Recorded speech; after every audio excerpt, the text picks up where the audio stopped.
नमस्कार दोस्तों, electro viral podcast में आपका स्वागत है। यहाँ हम बात करते हैं इलेक्ट्रिसिटी, पावर सिस्टम्स और उनके इंटरेस्टिंग फैक्ट्स के बारे में, सिंपल शब्दों में। तो चलिए शुरू करते हैं आज का एपिसोड। नमस्कार। आज हम एक ऐसे विषय पर थोड़ी गहराई से बात करेंगे जो कभी भी किसी के भी सामने आ सकता है। बिजली का झटका लगने पर फौरन क्या करना चाहिए। अक्सर हम सोचते हैं कि ये किसी और के साथ होगा, पर अगर तैयारी ना होना तो एक पल में बात बहुत बिगड़ सकती है। हमारे पास इसकी जानकारी इलेक्ट्रो वायरल पॉडकास्ट के एक हिस्से से आई है, जो खास तौर पर बिजली से जुड़ी सुरक्षा और इमरजेंसी में क्या करें इस पर ध्यान देता है। तो आज हम कोशिश करेंगे कि इस जानकारी से वो जरूरी जान बचाने वाले कदम समझें जो ऐसी इमरजेंसी में उठाने चाहिए। मतलब ये सिर्फ जानना नहीं है, बल्कि ये समझना है कि ऐसी हालत में सही तरीके से काम कैसे करें। चलिए तो फिर इस जानकारी के जरूरी हिस्सों को एक एक करके देखते हैं, समझते हैं। बिल्कुल। और ये समझना बहुत ज़रूरी है कि ऐसी सिचुएशन में पहला रिएक्शन अक्सर घबराहट का होता है, लेकिन ये जानकारी यही बताती है कि घबराहट में जो कदम उठते हैं ना, वो फायदे से ज़्यादा नुकसान कर देते हैं। इसीलिए शांत रहकर सही तरीका अपनाना सबसे ज़रूरी है। और जैसा आपने कहा, ये जानकारी सिर्फ इलेक्ट्रिशियन या टेक्निकल लोगों के लिए नहीं है। बिजली तो हर घर में है, हर ऑफिस में है, तो ये बातें तो सबको पता होनी चाहिए। सही तैयारी और जो रिएक्शन होता है, उसमें ज़रा सी चूक भी बहुत भारी पड़ सकती है। हाँ, ये बात बिल्कुल सही है। पहला दुश्मन तो घबराहट ही है। अच्छा, तो इस जानकारी में जो सबसे पहला और शायद सबसे अहम कदम बताया गया है, वो है पीड़ित को बिजली के सोर्स से फौरन अलग करना। इस सुनने में तो सीधा लगता है, पर इसमें क्या दिक्कतें आ सकती हैं? क्योंकि अक्सर देखा है मदद करने की कोशिश में लोग खुद ही मुश्किल में पड़ जाते हैं। तो इसमें क्या खास सावधानी बरतने को कहा गया है? हाँ, ये बिल्कुल पहला कदम है और यहीं सबसे ज़्यादा ध्यान रखने की ज़रूरत है। जानकारी साफ कहती है कि सबसे सेफ तरीका तो यही है कि अगर मुमकिन हो तो फौरन मेन स्विच बंद कर दिया जाए। घर में या जहां भी हादसा हुआ है, वहां जो मेन पावर सप्लाई का स्विच होता है ना, उसे ऑफ कर देने से करंट का फ्लो तुरंत रुक जाता है, खतरा टल जाता है।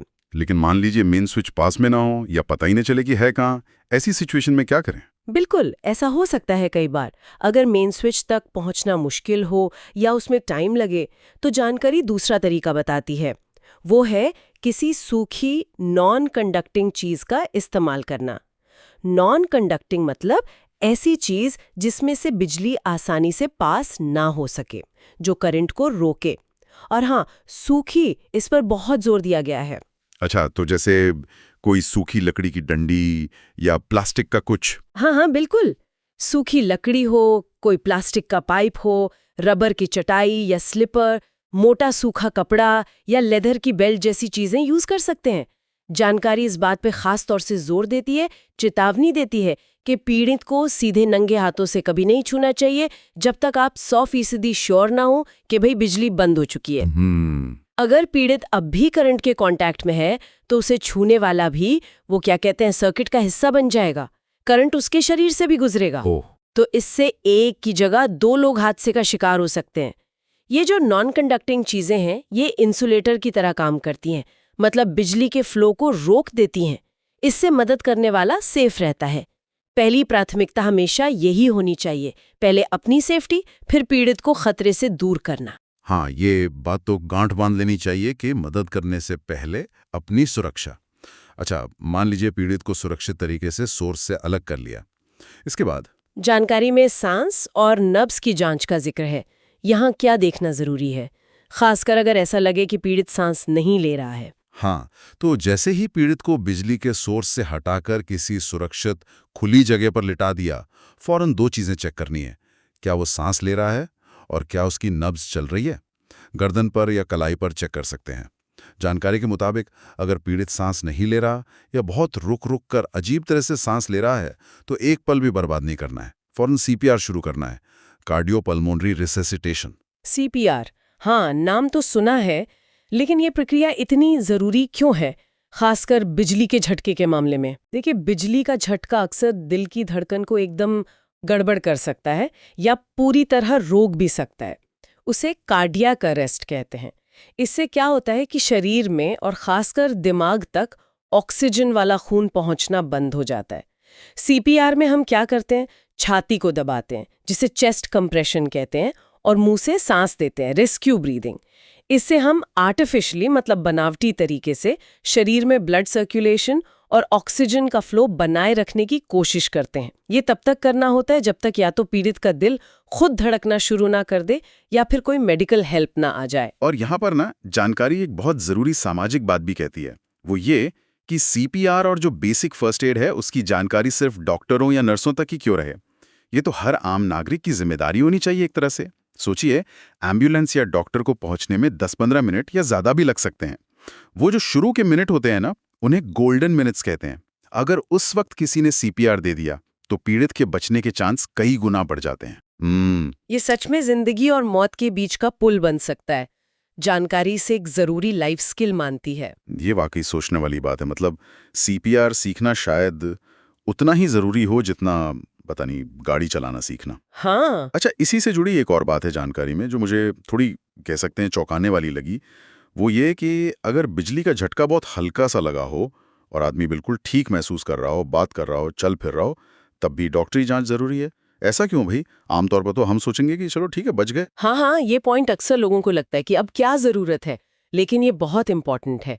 जानकारी के पीछे लॉजिक ये है कि बिजली शरीर के अंदरूनी रास्ते से गुजरती है और वो ऐसा नुकसान कर सकती है जो बाहर से बिल्कुल दिखाई न दे। बिजली का करंट हमारे शरीर के टिश्यूज, नसों और सबसे जरूरी दिल का जो इलेक्ट्रिकल सिस्टम होता है ना, उसको अफेक्ट कर सकता है। मतलब बाहर से सब ठीक दिख रहा है पर अंदर गड़बड़ हो सकती है। बिल्कुल हो सकता है झटका लगने से दिल की जो रिदम है, मतलब धड़कने का जो नॉर्मल पैटर्न होता है, उसमें कोई हल्की सी गड़बड़ी आ गई हो, या शायद नसों को कोई हल्की चोट पहुंची हो, या फिर अंदर के अंगों में जलने जैसी चोट हो, खासकर जहां से करंट शरीर में घुसा और जहां से निकला।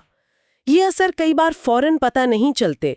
लक्षण कुछ घंटे बाद या कुछ दिन बाद भी सामने आ सकते हैं, जैसे दिल की धड़कन में गड़बड़ी, मांसपेशियों में दर्द या कमजोरी, सुनपन या कंफ्यूजन जैसी हालत। तो डॉक्टर असल में क्या चेक करते हैं फिर ऐसी स्थिति में? डॉक्टर आमतौर पर सबसे पहले EKG या ECG करते हैं, इलेक्ट्रोकार्डियोग्राम।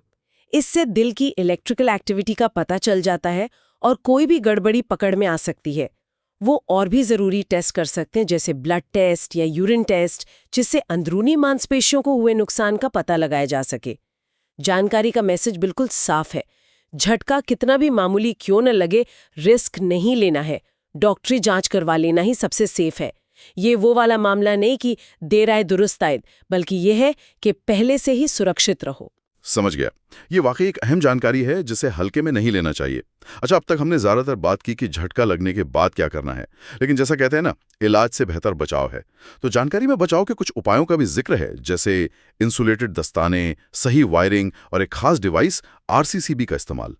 ये कैसे हमें मतलब एक्टिवली सेफ रहने में मदद करते हैं? हाँ, ये जानकारी का वो हिस्सा है जो हमें रिएक्ट करने के बजाय तैयारी करने पर, प्रिपेयर करने पर जोर देता है। अगर हम इन उपायों को देखें, पहला तो इंसुलेटेड दस्ताने और औजार। जब भी बिजली से जुड़ा कोई काम कर रहे हों, चाहे घर का छोटा मोटा प्लग ठीक करना हो या कोई बड़ा काम, अच्छी क्वालिटी के इंसुलेटेड ग्लव्स और इंसुलेटेड हैंडल वाले टूल्स का इस्तेमाल करना चाहिए। ये सीधे करंट के कांटेक्ट में आने से बचाते हैं।